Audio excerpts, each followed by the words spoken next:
Hello and welcome back for Game 2, where TSM has selected red side up against Echo Fox. TSM did take a one-game lead, trying to right the ship and get themselves back to finals. So they're straight in the draft. Yeah, and they're basically going through the same bans as last time. TSM thought they had a pretty good red side, and I actually think red side is potentially stronger now that Zoe falls off. People don't care as much about the Nocturne or Kindred, and you get to go ahead and counterpick, as well as now have those target bans.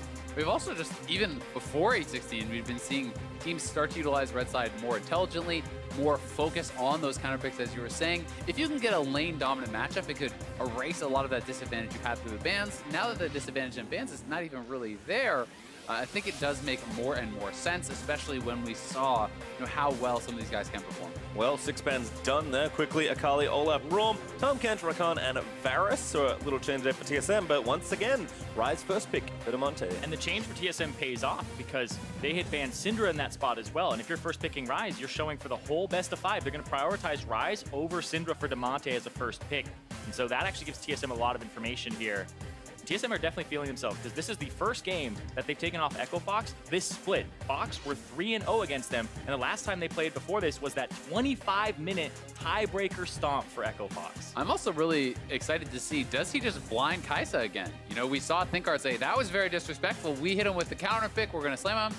Well, it did not work out at all. If you can get away with that late game scaling pick, maybe Sven is just comfortable to do it each and every time until Lost shows him, nope, you can't get away with it. And then they might go for the Draven, plus maybe a more aggressive support here instead of the Tom Kench. Something like an Alistar would pair up quite well alongside it.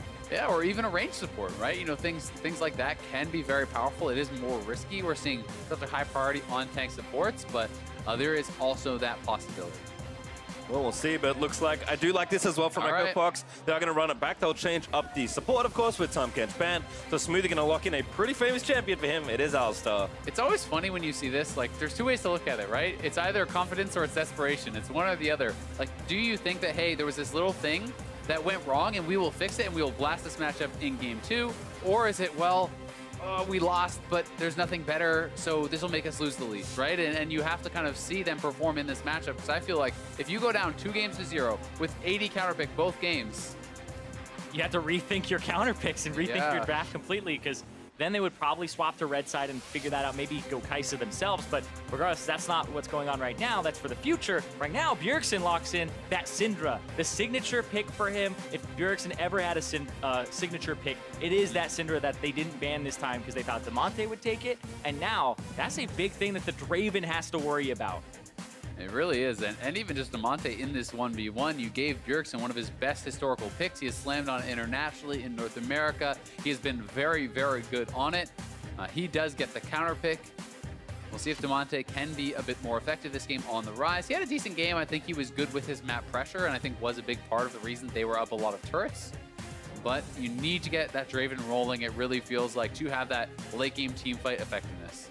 Looks like the plan is continuing though for Echo Fox. They're trying to make this bot lane the best it can be. 2 top lane bans there for TSM with Gangplank and Rumble, and a Morgana ban there for Fox. They're just trying to kind of punch down with his champion pool. That, to me, these bans from TSM are telling me that Honster wants to play a tank this time around. When you see the GP and that Rumble kind of blind banned, it's not like he's not going to have a response to it. So that tells me that TSM in this next pick are going to pick their top laner and then leave their support for last. So we'll see if that happens. Another thing to consider here too is when you have Trundle, you want the enemy to play a tank top. So you want to remove GP, you want to remove Rumble, and you potentially want to pick Gnar for yourself so that he doesn't have that champion and you have somebody to steal stats from. Because a counter to Rumble is don't have anybody be tanky on your team, and then he has no stats to really steal with his ultimate.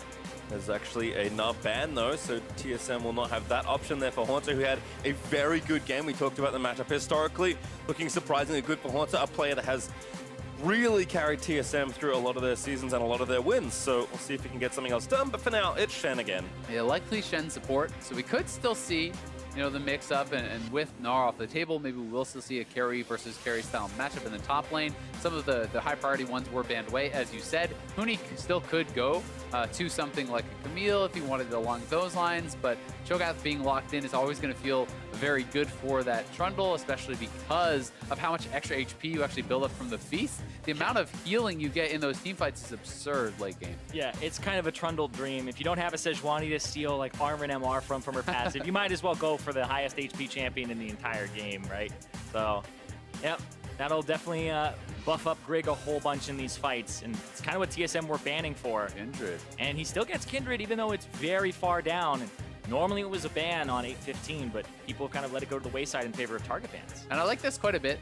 Dardoch, putting him back on a carry, give him the ability to take over these games, be that big damage source. He was a playmaker in the first game, but if your carries are not following up on that and not able to actually knock down those targets, you're not going to be able to win the team fights. In this game, they have engaged from the Alistar. They have the front line with the Cho'Gath, double marksman composition too. And he's somebody who, even in the Eyes On, talks about he wants to be a big force in the games. He wants to be somebody who carries, has a bit of what people would call an ego. But in that last game, when it felt like he got his team an advantage, he's not able to carry them, swaps it up to a carry, and now he's saying, get on my back, Echo Fox, because Huni may not be having the best day right now, so I need to step up as our #1 carry.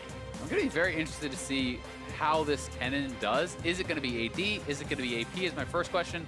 If you go AD, you have a superior matchup against this Cho'Gath in the lane, but then it's harder to team fight. So you can go either option, and with Syndra here being a big source of magic damage, we could see Sven going back to the physical damage Kai'Sa build, so there is some flexibility there. Personal preference would be Kai'Sa AP, Kennen AD. Even though I personally hate Kennen as AD, I think it's just too much of a linear play style. It's very counterable, but I never, ever, ever want to play AP Kennen versus Alistar. Because he is just going to punch you out of every fight. Yeah, Kindred not helping you there either, as the coaches will shake hands. I think in general, though, Hauntzer being put in a position where he can have similar leverage. He really kept TSM in a lot of the early to mid game where they were getting pressure in the other two lanes. His individual performance versus Huni is something we'll continue to chart here in this game. I mean, both Hauntzer and Huni, going to feel somewhat snubbed, not making it to the top 3 top laners of the split. These are guys who were perennial contenders to be considered the absolute best. They want to return to that form, and starting a good playoff run here is the way to do it. They've both been considered #1 and 2 back and forth in all pro voting. There were even times where Hauntzer Huni conversation for MVP, and here, like you said, not in the top 3 for top laners this split. I think in general for both these teams, a lot to prove here. Huni, again, wanting to not have a quarterfinal exit, which has never happened in TSM, who almost had never missed a final, do not want to miss another one, especially with Worlds looming and on the horizon. There's really so many stories.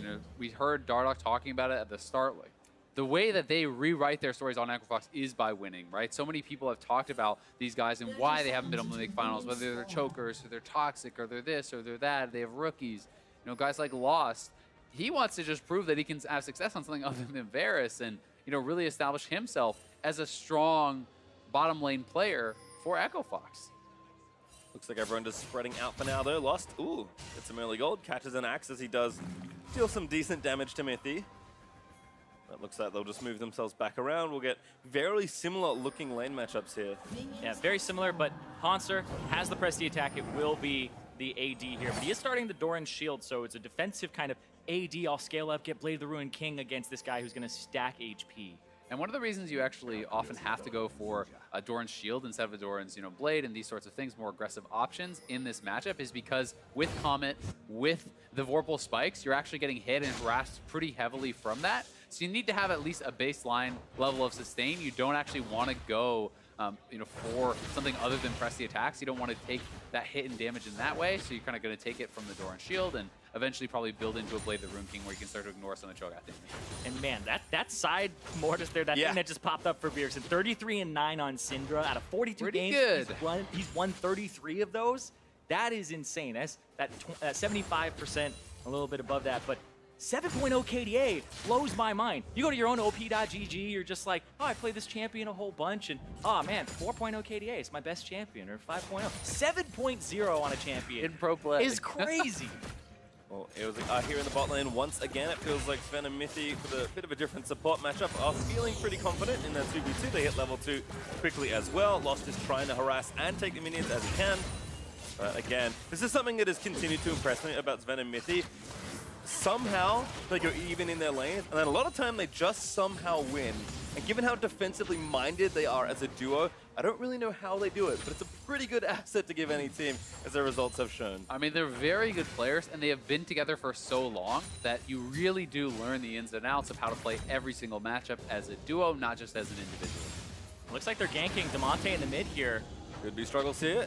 Damonte trying to run around, but That's a long Bjergsen looking to slow him down. Great flash, but the stun also connects. Unfortunately, Grieg not running that way. Yeah, they don't face check it because they don't have vision there. And because he's playing that side, it's kind of indicative. Dardoch is on that side of the jungle. You don't know if he's in that bush. And if a Kindred pops out after you've blown your scatter of the week, you can't really reinforce your Trundle. Either way, very nice gank here from Grieg. Basically just walks straight through to his next camp, wasting no time really at all. Doesn't even have to use any abilities, gets the flash. And now that does set up for a potentially very easy re-gank onto Damonte. You can look for something like a flash pillar that slows him down enough that you're almost guaranteed to get Scatter of the Week and go for that full combo. Kind of a re-gifted gank there from game one as Dardoch was able to pick up Bjergsen. Look at the turret pressure is reversing. This is, I think, what we expect in this 2v2 matchup. But again, Sven holding even keel on CS is always good to see. Yeah, and the fact that he's holding even and he's picking up all this CS means the scaling is still something that can affect them and make sure that he gets that raid played as soon as possible. Last game, the team fight around the Ocean Drake accelerated the scaling. He got the raid played very quickly, and it kind of pushed the Draven out of the game. So we need to see what they're able to do here. If Lost can actually get a cash in on the Draven, because that's all passive. Yeah, really nice there from Mithy, but again, gonna get turned around a bit. Puts up the Spirit's Refuge, gets stunned on the other side by Trample. So Fox just take the trade and actually seem to win out there.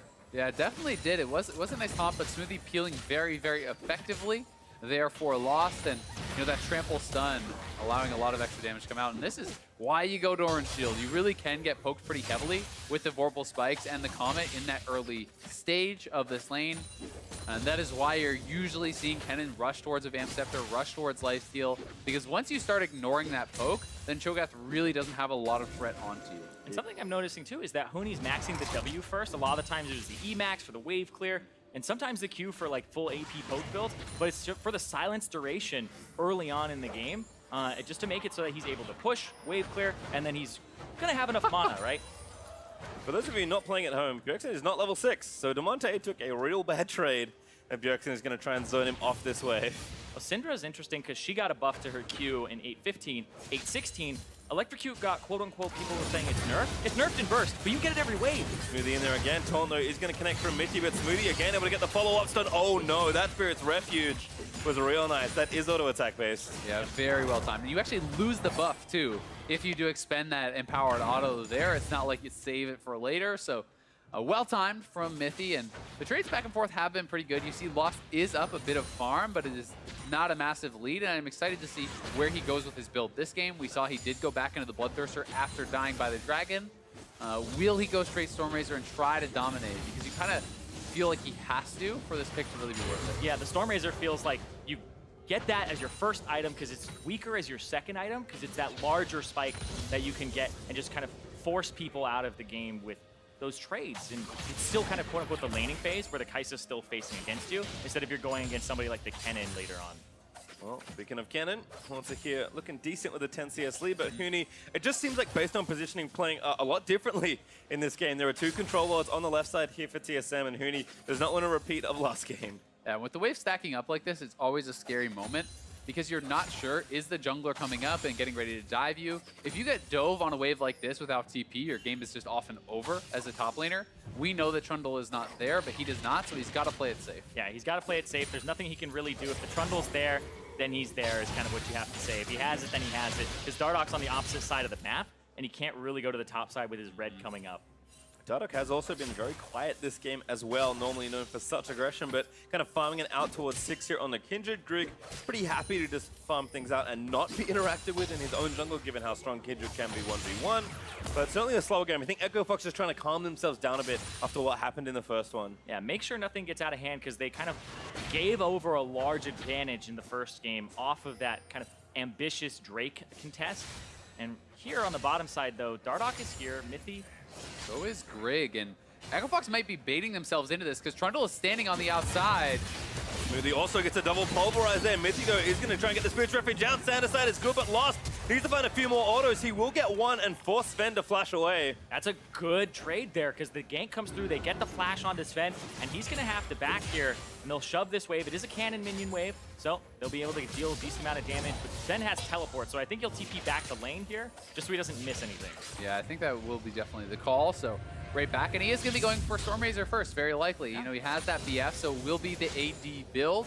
They feel that Syndra is enough of a magic damage threat and Trundle to erase some of that armor as well. Yeah, and I guess it's because also the Kennen isn't really going to be in team fights. So if you went for the AP build, it's 2 AP threats in a team fight, and then the Cho'Gath kind of just has to build for the Kennen matchup. Maybe even ignore the Kennen matchup and just go for magic resistance. Yeah, we'll see if he wants to go into something like an Abyssal Mask, which can help you out, just kind of sustain through. Having the Catalyst can be pretty nice in combination with your passive.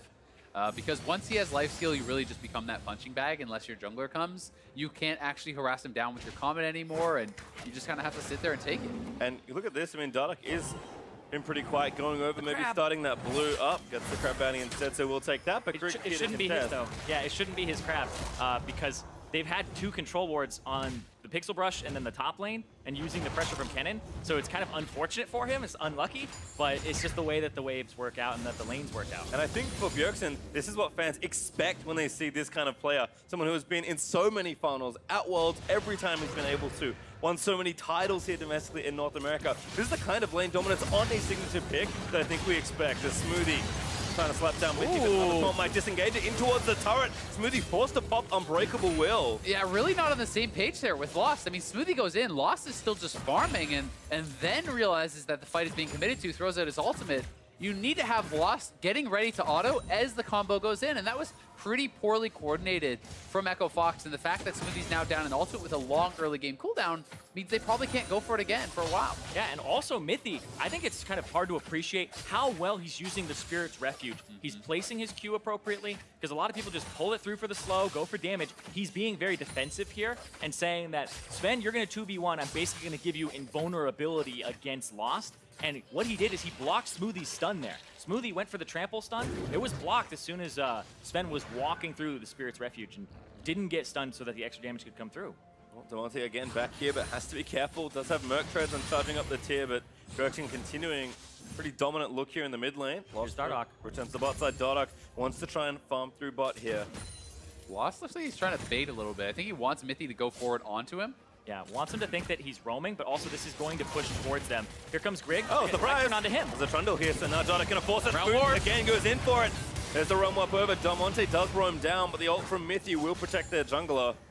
A good bit of pressure here, again, from Echo Fox. They do get a flash out. They get the stand united, but they're not getting kills. They're not getting more than that, so we'll see if they can actually come down and continue this pressure, because now Dardoch should have a tempo advantage. Knows Trundle is down a flash, and we'll actually spot him here.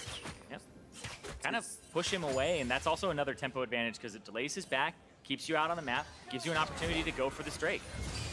Nice dive here from Fox again, playing a much more patient style of game, it feels like. Mithy is going to check out the area, so he does know what Fox are up to. Bjergsen also is available for a potential roam. Both top laners don't have TP this time around, so this should likely be Echo Fox's Dragon. Monster has it very soon, though, so either way, it's going to be Echo Fox Dragon, so that is what they get from the pressure, and that is nice of them. Yeah, this time, make sure that Monster doesn't have teleport. Because last time, I kind of don't blame them for what they did, because their bottom lane had just had such pressure. Why wouldn't you play off that pressure? It was just they didn't take into account, teleport. Another great Spirit's Refuge to block.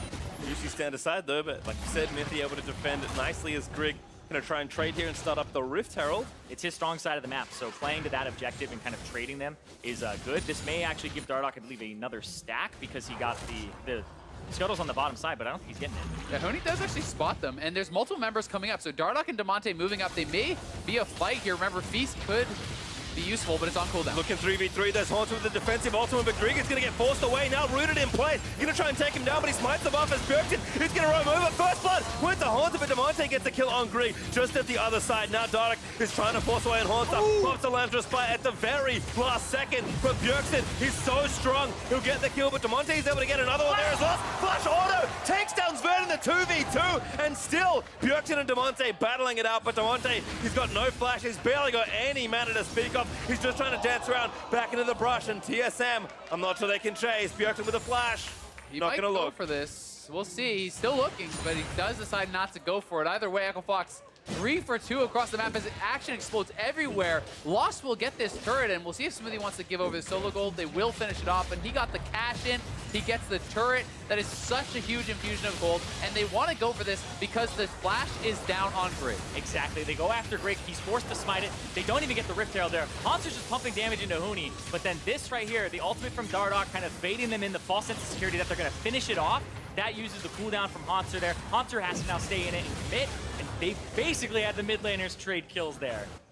And back here on the bottom side, they actually just decide, hey, we could just dive this straight up. He has ultimate again. This time, they were actually very well coordinated with it. The Spirit's Refuge wasn't there to block, and Lost was doing damage immediately at the start. They backed off, but Sven then decides to chase in, underestimating the Draven damage. There was no Spirit's Refuge. He doesn't have heal, so he kind of got heal baited a little bit there by Lost, saving it for the right time. And then the Conqueror proc actually threw off his damage because he E'd forward, Sven did, and then he had it turned around on him as the Conqueror came up there from Lost, who buys the Storm Razor first. Zale, you're calling out these item builds left and right, like, oh, it's going to be Storm Razor Kai'Sa, Storm Razor first for Draven. You're nailing it today, dude.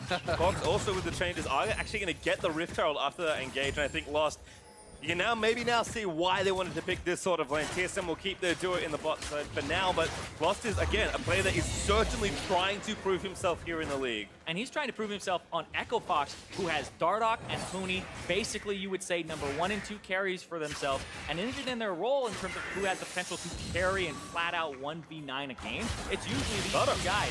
Straight in there, jumps on a Haunter, who's the ulti. Mithy also here, lands a spike down, and Dardoch. That's a classic, unfortunately for him. Yeah, it does get punished a little bit there, but he did at least get the mark before going down. And top lane will get a turret here, so Huni's going to have to back off, but you have to say, in game 2, at least so far, Echo Fox's bottom lane counterpick to Draven has worked out. They get the 2v2 kill, they get the first turret, and they are off to a pretty solid start. They just have to kind of worry about what's going to happen from this Syndra later. Behind Huni. Grig, nice dodge. And there's Sven too. Pillars up, Sven here. This should be an easy kill. Huni, he tried not to overextend, but this time he picks the wrong avenue, and Grig is able to punish him. Yeah, kind of greedy there from Huni. No vision on the bottom side. You see double pink wards for TSM. He wants to push out the wave. Does get punished. But now it's time to push this top turret, get 3 people up here from Echo Fox, at least deal maybe some damage to it. But no, it's just a wave clear on it, because you saw 2 people bottom, potentially 3. They just think the rotation would come out too soon. Some pretty important item completions coming through on both sides. The Blade of Rune King always going to be so big there for Haunter, and Huni certainly falling behind as far as the farm is concerned. That is somewhat expected, but giving up a bit of a needless death there is going to hurt him in kind of getting to this stage where he can scale up and can be a teamfight monster, because we never really saw Huni get to that last game. Despite the fact that he was kind of this late game Cho'Gath, he seemed like he was paper. Yeah, he was basically just getting shredded through because he was building HP. They had all of this plasma damage that did missing HP over and over again, and with all that attack speed. So the build was correct for Sven, and now he's going to go up against somebody who has that Blade of Rune King. Yeah, and he's going up against a Trundle, right? So that just makes it even harder. You're a Cho'Gath that's behind against tons of high damage sources here, and we'll see if he can kind of hold on and scale up. Red buff cannon gives the spike for Haunter. Getting down to 50% HP. Pretty simple stuff there. The red buff is so good because it's going to give him that HP regen too, and he got it off of Dardoch, who was going for that invade. And having this split push means a lot for him. Yeah, it's kind of like a little Frozen Mount and a Warmog staple together, which turns out pretty good in a 1v1. On a cannon.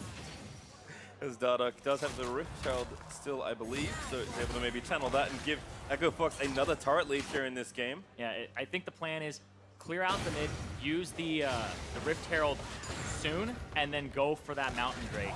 But if they don't have the wave or the pressure here, or vision control, they'll just probably hold on to it for later. But I think this Mountain Drake is really what Echo Fox is trying to set up for here. It's going to be tough, though, because just like how it went wrong in the first game, this time, Haunter does have TP, Huni does not, right? So they have to be very cognizant about that TP disadvantage. And Huni, you can see, is playing so far back because he doesn't know if he's about to get dove. He's trying to wave clear from range, but they are kind of bleeding out this turret damage. Yeah, if you think the turret is going to die and you want the Mountain Drake, start walking Huni there now. Well, Huni is actually walking, so another nice prediction there.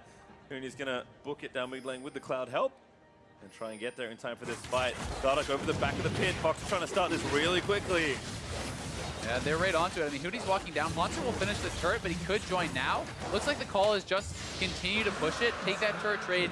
Sven is farming in the bottom lane, and they're just going to shove up here in the top side because no one is there to answer. Yep, and here comes the Rift Herald too to continue pushing, because you have to say, if Haunter TP's in, Huni gets TP advantage for the next 5-6 minutes, so they don't want to sacrifice that. A lot of the threat from the Kennen is that he can split push, and he can threaten joining a team fight. Great from Smoothie as well. Make sure to threaten another potential dive, so TSM will lose their outer ring before Fox is able to, but almost 18 minutes through, look how close this game is. Fox were after a decent lead, but TSM did a nice job reacting and trading. This time, Fox are going to kind of playing more of TSM's game. Yeah, they are a little bit here. You know, it is back-to-back Cho'Gath games here for Huni. They are playing kind of this, front line, tank it up style where they are looking more for team fighting. TSM is the ones that are really going to want to spread the map and split push. AD Kennen can join for team fights, but generally is much less effective there. Yeah, and it looks like he's going for Frozen Mallet next, so he's pretty much committing completely to the split push. I wonder if this is a build that's eventually going to incorporate, we've seen Phantom Dancers in these builds, we've seen Rage Blades for the W just to get it faster and faster. But this is one where it's all about that harass, the press the attack, and just getting turrets slowly. But I think he's going to start going up against Damonte now, who has a lot of those kills. He's got 2 of the 3 on the team. He's actually been doing quite well in this matchup, and he has teleport himself. So the 1-3-1 I think is a little stronger from Echo Fox. TSM have more of a 4-1, and look at that, Smoothie with the collapse, forces the flash. Nicely done. Does get the flash out there, and now he's going to have to play a lot more safely. And I think it's an intelligent swap. Get Huni away from this Kennen, allow him to get some farm, allow him to get some levels, and start putting Damonte, your strong member, as you were saying, to really pressure this guy. Because especially if Dardoch comes in, Damonte has the lockdown. They will have the damage to get. Oh, speaking of throwing Damonte in there, Haunter, he's got ulti. He's going in, but there's Damonte flash through. Good ult there from Mithy is actually enough to save Haunter. Smoothie also here, but Grig in defense there for TSM means it looks like just some turret pressure will have to be the consolation. They are pushing up mid lane here, though, with Lost. Huni is pushing out the bottom lane. So Echo Fox trying to be proactive across the map. They do now have to be careful, though, because you're missing multiple members on this bottom side means it's time to back off. Yeah, and the fact that you have to swap kind of the map state right now. Go for the Baron setup. It's about to come up. When 20 minutes hits, everybody swaps the map. Bottom is where you're going to put your TPs. Top side is where you're going to put the rest of your team / mid and make sure that you can at least have control of that area and play around it. Because there's no Drake to play for. You're playing for that neutral objective up there. And we've been saying that Damonte is kind of the strong member here for Echo Fox, which is something that you wouldn't think you'd be saying when he came in. He's playing up against Bjergsen, this guy who has multiple MVPs, been to so many finals. He's basically the most decorated NALCS player, and he's going toe-to-toe against an NA mid. I think both the youngins actually are playing against 2 extremely strong Danish players, which is just a coincidence, but they've won so many titles in their respective leagues. I think for Lost to also be in a good position to try and carry here with his 2 items and the counterpick finally working out a little more. Echo Fox again are proving that the talent they have brought in to try and get to finals and win the split is now on the table. Can they do it against such experienced players? And the same thing for TSM, because we talk about experienced players across the board, except Grig. This is his first playoffs. Yeah. He has not been in playoffs before. This is the first time he gets to have a showing here. And so far, it's been funny because you don't really talk about him as being a new player to playoffs, because he's actually looked pretty seasoned / he doesn't really mess up or throw games off. So he's been really consistent for TSM. He's just upping the consistency level that he's had to be consistently a force to be reckoned with. Yeah, especially in those big moments. His smites have been on point, and here comes in that TP. They're looking for a flank. Damonte is looking for something here. It's actually Huni. Never mind that. Smoothie with a combo. Bjergsen, goodbye. Dardoch able to take him down, and now Haunter getting chased by the rest of Huni. He wants blood. Righteous scoring flash forward. There's the portal in. Haunter about to transform. He's not going to go very far. He goes down as well. They're going right for Baron. It's 21 minutes in. They have the Mountain Dragon. They still have Feast on Huni, and they're trying to blow this game wide open. Looking good here, but now Grig, he's stolen a lot this split. Mithy also around the side. Maybe going to try something here. Grig, he's going to go. No! You're kidding me! Huni mistimes the Feast there, and Echo Fox lose the Baron to Grig in a 5v3 with Cho'Gath. That is a backbreaker for Echo Fox. We were literally just talking about how Grig does not feel like it's his first playoffs. The nerves of steel to flash in, throw down against a Cho'Gath. of all things is insanity. And understandably, it's time for an Ace of Predator replay, boys. Yeah, here it is one more time. Smoothie with the great engage. Flash, headbutt, pull, right onto Bjergsen. He is gone. That was very nice from Echo Fox. And then Huni, he can make this flash knowing that there is no flash available on Haunter. They chase him down. It's 5v3. Great. Echo Fox should get a free Baron, but then from here, you have to remember, there's no smite on Kindred. It actually looked like he used it on the Scuttle, so that was a bit of a poor decision there from Dardoch. And it's up to the Feast, down to 68 when Greg flashes in and smites it. That even went down to like 200. That was a way off Yeah. piece there from Huni. I mean, that is very poorly done from Huni, from Echo Fox, and I am pretty sure that that smite was just on the Scuttle. It was either on the Scuttle or the Cannon. Either way, Dardoch should not have actually used that. And especially if you have that in combination, then you can do your Smite Feast combo at like almost 2,000, and it becomes so impossible to steal. So Echo Fox certainly with some critical mistakes there. That could have been the backbreaking move. Instead, it's TSM still right in it. Yeah, he did use it on the Kennen there. Yeah. Even though Kennen was pretty much dead to rights. He was. I mean, he's locked down. He is completely isolated. What they're going to want back. Decides not to Hex Flash over the wall.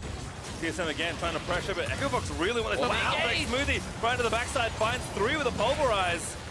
But TSM just ward them off.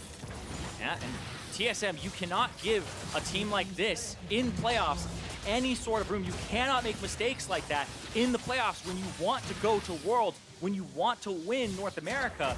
That's just something that you have a Cho'Gath, you have the Smite. You can't give them that type of wiggle room. Especially when we just watched what it looks like when Sven gets the late game on the Kalista. What is Sven doing there? Man. Nice ult there from Dardoch, but they ported everybody in. Sven actually looks like he's baiting the rest of the side. Fox there looking to go down. A Smoothie will fall to Greg. Demonte able to get out of there. TSM knew what they were doing the entire time. Yeah, TSM with Sven late game on this Kai'Sa. He has been looking monstrous. He has the self-shield with his ultimate. He has the Stand United shield that is so much to burst through. If you cannot kill him instantly, you will not be killing him at all. TSM coming out on top in another fight. And now the gold, even the Drakes about to have one Mountain Drake apiece. There's still some time left on that Baron buff for TSM, but the game state, it was about to swing into Echo Fox's favor off of that mid lane fight that Smoothie had set up with the headbutt pull on Bjergsen, and then it just all gets taken away from Greg. Greg, the least experienced member on TSM. Yeah, here it is one more time. They go in with the Realm Warp, but look at these shields from Sven. There's a Stand United, and then ult over to the side. They were not even remotely close to taking him down. They didn't even break the shields. They expired, so Echo Fox in full retreat. Do lose a member, but they're trying to be proactive still. They're trying to look for those plays, despite the fact that they knew they really gave TSM more than they should have. Yeah, like the proactive Realm Warp into it with 4 people. You think it's a big party portal, but then immediately Dardoch has to throw down the ultimate. You're not killing anybody in that.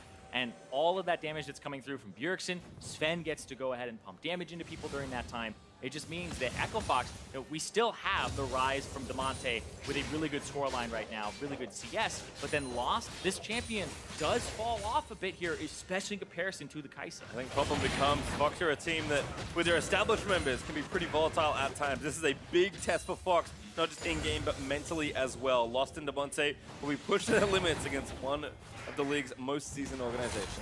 I mean, it's easy to forget that Lost and Smoothie just started playing on the main roster, what, 3 weeks ago? You know, it hasn't been too long. TSM has been building all season with this roster and, you know, kind of reaching that crescendo at the right time. You know, Bjergsen talked about it, 5-1 in their last 6 of the regular season. But that doesn't always guarantee you success because we have to remember, they won 9 of their last 10 before getting swept out by Clutch. Yeah, and then they just said, let's bring in Weldon once again. Let's make sure that we're all gelling together. All 4 of the members had worked with him previously, and Greg was the only one that kind of needed to step up and, you know, make his voice known on the team. It seems they've empowered him. Even that one play that we showed where he was talking to Bjergsen saying Zilean needs to back now and defend the base, being more authoritative with his pressure. And so TSM, we've said multiple times that they'll start falling behind early, but their late game is where they shine. It hasn't been those early proactive plays, so now the game definitely in a state now where it's later, they have that scaling advantage, and that they'll be able to potentially take over here, so Fox have to keep the pressure on. Yep, with Baron dropping off, the game has reset some. It's back up in a minute 50. As Dardoch and Huni trying to get some damage done here to that tier 2, but TSM rotate in. Pretty simple stuff for them to make sure that doesn't happen, and we saw Fox use their global pressure very well in the last game. We'll see if they can get the same thing done, but TSM have just felt like they're reading every move that Fox are going for here. They're I mean, they are a good defensive team. And I think part of the reason is, again, partly experience, but also just how well they're able to read the map and say, you know what, we know you're going to do this. We're there in position now. And eventually they just kind of grind you out of the game. Yeah, they have so much confidence in their carries for the late game, in the fact that Bjergsen and Sven will perform in those late game team fights, because those guys have done it for so many years and have played at that high level for so many years. But you know, I don't think it's a foregone conclusion in the late game, because while TSM has, you know, a scaling advantage on the Kai'Sa, you still have an AD Kennen on your team in comparison to that Cho'Gath, who should have more of an effectiveness in the team fight. Yeah, and even outside of the team fight, the fact that the Kennen will be able to just keep pressure in the side lane, having side lane control later in the game means so much, because it affects all 5 members of the enemy team in terms of how they have to respond to it. Right now, Kennen is catching the wave. He'll push out another. Cho'Gath is running up to join, so he doesn't have to use TP, and that's Baron in 35 seconds. Nice bit of pressure though. Fox threatens Ven on the left side of the map, and he TP's out of there. Grig also back away. Baron is up in 25 seconds, so Grig should be able to make it back. Dardoch though just kind of hopping out of the way. Puts the Ghost Porry down, but here's Bjergsen. Blue trinket down, stun, not gonna land. Oh, that is scary, because if that hits, you might just get one combo, honestly, in that Bjergsen ultimate. Yeah, he's had to think about that, where he's like, Merc treads, and let's go Black Cleaver too. But it looks like he's going to go for maybe Blade of the Ruined King next. So that he'll have a little bit more in terms of vamp, but that's not going to give him too much defense. I wonder if there'll be a QSS later on, because you see Damonte's thought about it with the Banshees. Yeah, definitely the case. I also feel like he just thinks he needs to do damage in these team fights for him to win, right? So Blade of the Ruined King certainly does make you an additional threat, and they would have a lot of damage threats on this team if he can really kind of scale up in that regard. So we'll see how they want to play it out. You know, with those Merc Treads, you can somewhat rely on your ultimate, but if TSM coordinate perfectly and you die before that Lamb's Spike comes out, it can cost you a game. Understandably, you can see how much attention is being paid around Baron though. That was 2 global, Van's TP and Damonte's ult, but now the TP in from Fox. Here we go again. All right, Grig, basically in the same spot as last time. Fox do not want that to repeat. Smoothie's like, get out of there, get out of there. Feast down the Baron, Echo Fox. Now we're gonna try and take over the team fight, but here's Sven. We're gonna shred down the front side of Fox. Smoothie almost scores a little answer spot. Gonna keep him alive. Sven gets silenced. He dashes out though with the killer instinct as Dardoch ate a big chunk of damage. Bjergsen again still fighting as Damonte, and Haunter will be lost by the TSM top lane, but Sven flashing in, gets silenced, he's dead! That's a double kill there for Damonte. Bjergsen does get a kill on the other side, but Fox able to get that. It's only Grig left now. And they can push top lane, they have the Baron, they have the wave. If they stop Grig, these are long res timers. They can knock down this inhibitor. And that was just perfect skirmishing from Echo Fox. The fact that Smoothie stayed alive, they all kind of grouped up on the other side of the wall and said, this fight is not over, we are not out of it, and then they jump onto the back line when they're chasing down Damonte. Talked about Fox always looking good when scrapping. That was a scrap around the Baron pit. Fox should be able to get at least this top inhibitor turret. The respawns are coming, they're looking to stay for this inhib. Yeah, and Dardoch is pushing mid, so they'll at least get this middle tier 2 simultaneously. The Dragon is up, there's a mark for him to take.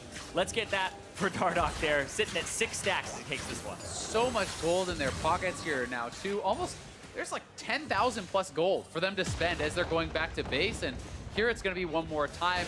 Echo Fox needed this one, even just for the confidence. You can see Smoothie completely denying Grig's entrance to the pit, and then Smoothie so low on HP. Look at the perfectly timed Lambda Spite. They invested so much on trying to burn down Alistar through his ultimate. Yeah, and right here, I love this part where Dardoch and Smoothie look like they're out of the fight. They're gone. They go over the wall, but then they say, no, wait. Bjergsen goes too far forward. They catch him. Dardoch flashes back in, and so does Lost to get in there. And it works out. Fox with a pretty big gold lead. A lot of damage done by Damonte, who we were looking for to kind of excel in these fights. And now TSM are running out of things to defend as Fox are quickly pushing the bot lane. Yeah, they have that top inhibitor down, so this allows them to go to the opposite side of the map. Ocean Drake is going to be taken here for them too, so they'll have that extra regen as they siege. And we have to give a lot of credit to Damonte. I mean, he's been playing the side lanes well. He's 5-0-4 up against Bjergsen, who had counterpick. You know, historically the most dominant player in NALCS history. And he is, mids, man. He is a rookie, and he is performing this well. So really stepping up here when Echo Fox needed it. Yeah, came in for Phoenix halfway through the split, got a little bit of a debut of him at like Rift Rivals, and then afterwards was back and forth. And they said, actually, we are going with Damonte, who I remember in Academy had a really great showing, called him Demonster one time because of the plays that he was pulling off. And Rise is one of those champions where he shows he has that mechanical prowess. And there was that conversation of, are these NA mids starting to come up. Like there's Cobelter, there's Golden Glue, and then you have Damonte coming up as well. Is he like that one that's going to be able to contest? Because it's always been an issue. People have imported their mid laners ever since Bjergsen came on the scene to try and contest him. And if somebody like Damonte, fresh out of NA solo queue, can do that, then it's looking better and better. Yeah, and it really is impressive for Echo Fox that Uni, who has really been their franchise player, that they can compete and win games when he is not playing his best, when he is not, carrying the team. And that's how people thought Echo Fox would succeed. He's frankly having a bad day. He has the flu. He's sick. If they're able to actually win when he's in pretty much his worst condition that he has been on stage, then absolutely that bodes well for the team. Well, you can see still the pressure continuing now for Fox. They know they're pretty close to sealing it shut on this game. Damonte has been just slowly grinding down the mid turret. Fox again playing it patient, something that they've been kind of criticized for in the past when they haven't done it. Yeah, supers are crashing in the top now. TSM will likely have to respond soon. So Echo Fox closing in. Also maybe looking for a flank here, but there's again Smoothie gonna jump in and try and initiate Dardoch. Gonna force Smithy's W out. And again, just slowly walk forward here. Dardoch looking to play aggressive. He's so strong on this Kindred. Ult out from Lost, looks to snipe Mithy, but he can't quite grab it. Inhibit's forfeit in mid lane though. And maybe Huni even tanks this up. Wave isn't quite in the position, but Fox, again, just being patient, not overstepping their boundaries this time. Yeah, they have the wave. They can continue this shove if they want to, but also might be worth just resetting at this point. They have a lot of gold in their pockets. They are sticking around for now, though, and looking to get this third and final inhibitor down. Well, there's Huni again, frontlining, feeling a lot more confident in this game. TSM, they're still trying to fight. They know they have to protect this last tower. And a lot of that is that this isn't that AP Kai'Sa. It doesn't do that immense amount of damage with the plasma stacks over and over and over again, right? The plasma has that AP ratio that you need to tap into, and he hasn't built any of that aside from just the Rage Blade. Yeah, and Monster isn't able to sit in those side lanes. They're being pressured too heavily. He can't get that 1v1 that he is built for with this Rage Blade, with the Blade of the Rune King. You're supposed to be sitting there wailing on Huni, chipping him down. In a 5v5 fight, you do not have the time. You are very squishy and can get absolutely shredded by someone like Damonte or Lost. I see assist ping there from TSM onto the next marked Kindred camp. That would be Damonte's 8th stack if he was able to grab it, but it looks like after a very hefty Baron power play, Fox are just going to reset things and try and close out the game. And Damonte feeling confident in this playoff game because he just bought a Magi's. Yeah, I saw the 10-stack Dark Seal and I was like, I don't know if he's going to do it or not, but the Magi's coming through. There are definitely better items. You can buy the Spellbinder here for Rise, which is fantastic. But he's saying, we're going to just close this one out with style. Yeah, exactly. If you are confident that he can close out the game right now, he buys up that Sorcery Potion, you buy up that Magi's, and he is going to have a ton of AP, a ton of power immediately, and they're going to look for one final fight. Yeah, and Dardoch now has the QSS that we talked about earlier to make sure that he just does not get blown up immediately by Bjergsen in the CC, and then he has some form of counterplay to it. But there is the item spike to the Infinity Edge for Sven simultaneously. So inhibitor respawns, minute on Baron, 2 minutes on Elder. This is where the teams are frantically talking about exactly what they're going to do. And Damonte's caught.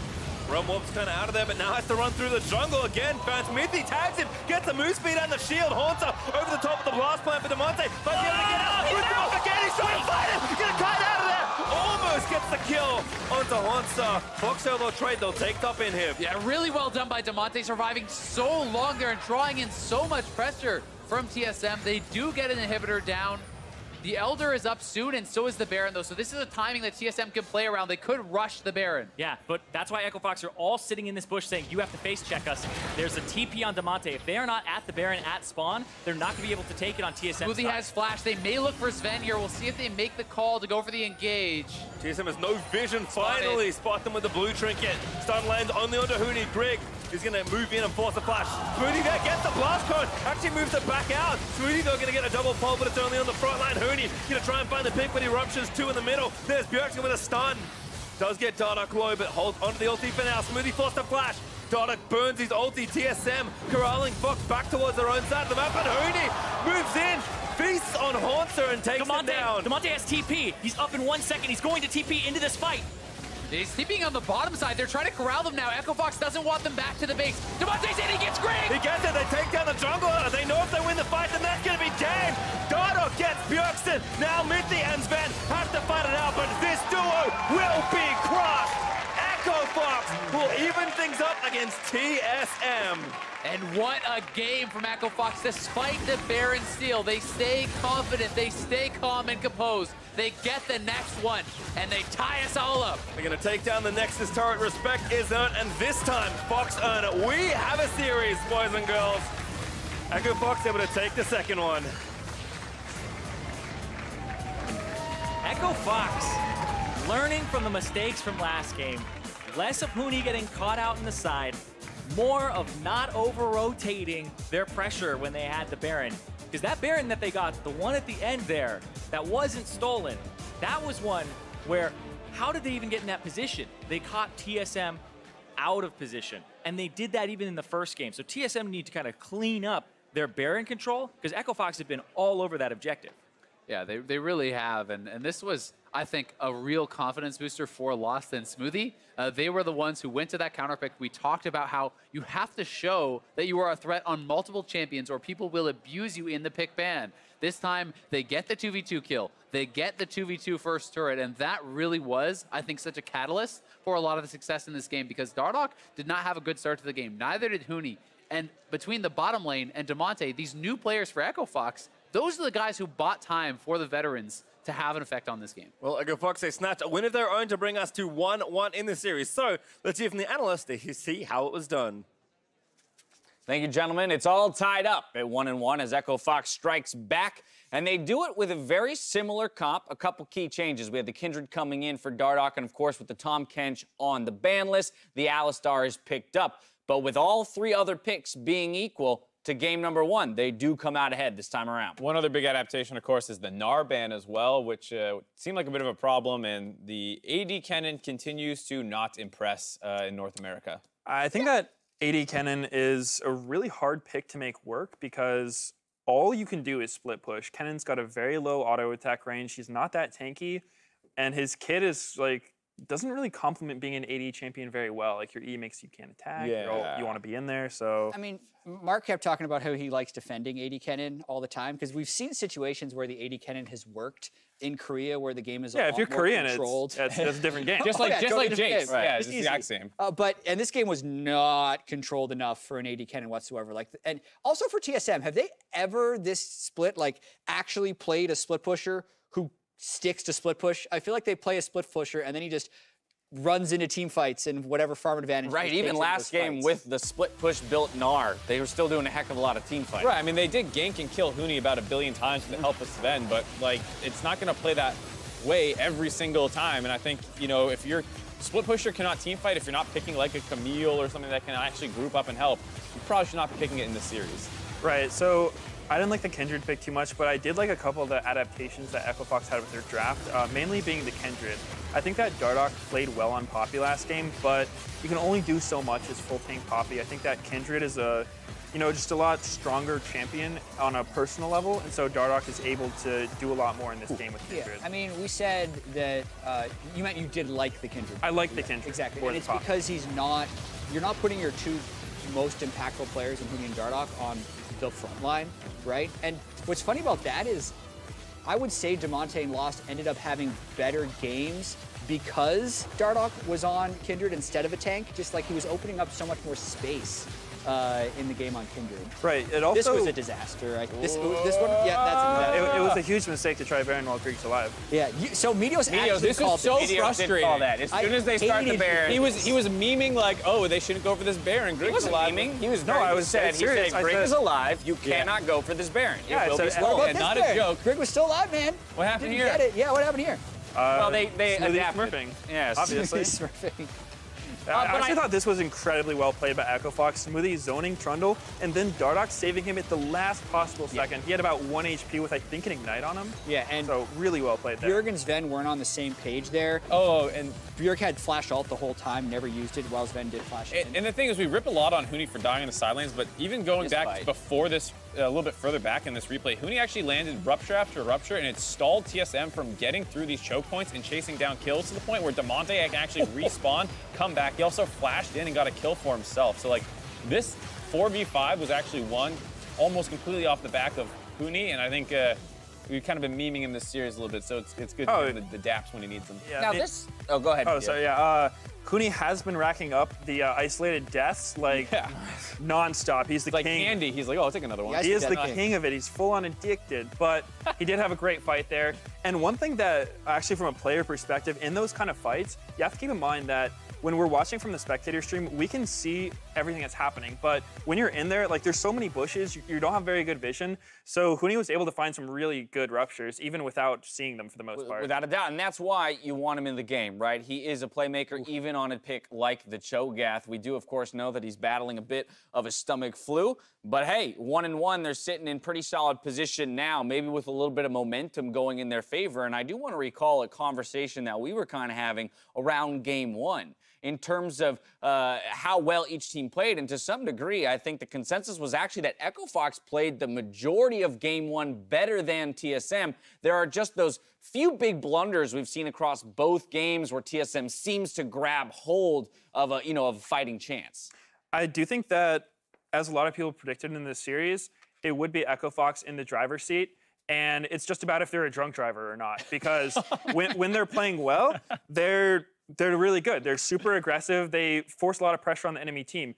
Meanwhile, TSM is just kind of like the defensive team. They want to counter what you're doing, take your aggression, and try to turn it around. And I think it's basically like Game 1, they probably picked about 80% of those fights, controlled about 80% of the game. It's just that 20% of the time is a disaster when it goes wrong. It's not like, oh, that was a bad play, 1 death. It's like, that was a horrible play. We just gave up a Baron and got like 3 kills turned around on us. And Real quick, I just want to inject this piece of information. Moving into Game 3, Echo Fox elects to stay on blue side. There will be no substitutions, of course. So all 3 games played from the same sides for both teams. Let's talk a little bit of forward thinking, what we want to see change. Yeah, well, I think it's what Echo Fox should do.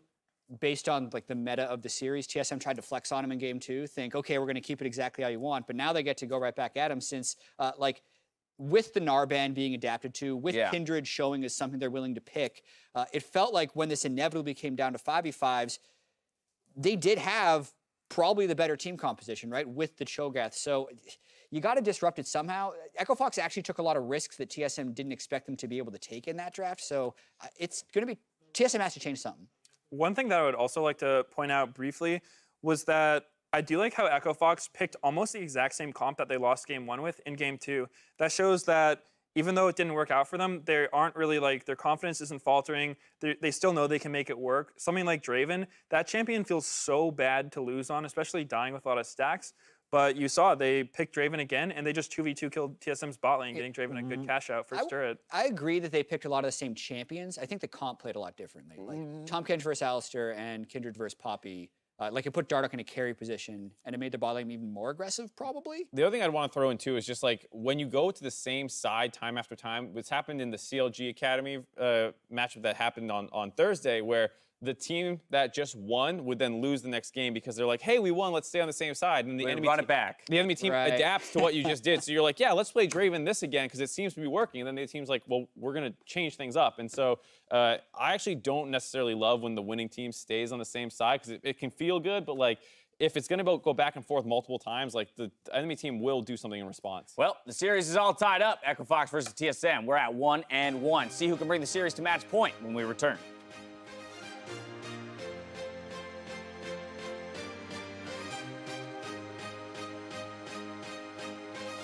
Focus up, boys. A banger of a series is coming. Smells like a 4-game series. I mean, we're the better team here, so. Trying to force away and Haunter pops the Lantern spot at the very last second from Bjergsen. He's so strong, he'll get the kill, but Demonte's able to get another one there as well. Flash auto! Haunter getting chased by the rest of Huni. He wants blood. Righteous going flash forward. There's the portal in. Haunter about to transform. He's not going to go very far. He goes down as well. Maybe going to try something here. Greg, he's going to go. Oh, you're kidding me! Okay, oh, 80 flash. We are around here. 80 flash. Oh, nice. I'm looking at Syndra. Okay. Okay. Nice. What's up the base? Demonte's in, he gets Greg! He gets it, they take down the jungler. They know if they win the fight, then that's going to be game. Dardoch gets Bjergsen. Now Mithy and Sven have to fight it out, but this duo will be crushed. Echo Fox will even things up against TSM. Welcome to Level Up, presented by State Farm. Zoe's proven to be a mid-lane menace as of late, so we wanted to share some tips on countering the slippery mage. One of Zoe's weaknesses is her inability to escape skill shots after she uses portal jump. Use hard CC on her return portal to set up bursty ultimates, like Syndra's Unleashed Power or Yasuo's Last Breath. That way, the moment she steps up too far, it could be her last. Champions that disrupt Zoe's strengths are also effective. For example, Fizz, if hit by a Sleepy Trouble Bubble, can hop on his Trident to become untargetable, disrupting her most potent combo. And if that doesn't work, you can always ban her. No, that's not nice. If meat and bread are the backbone of a sub, then Mike's Way is the heart and soul. Lettuce and tomatoes, onions and spices, all drizzled in the juice. That's the difference. Jersey Mike's. Be a sub above.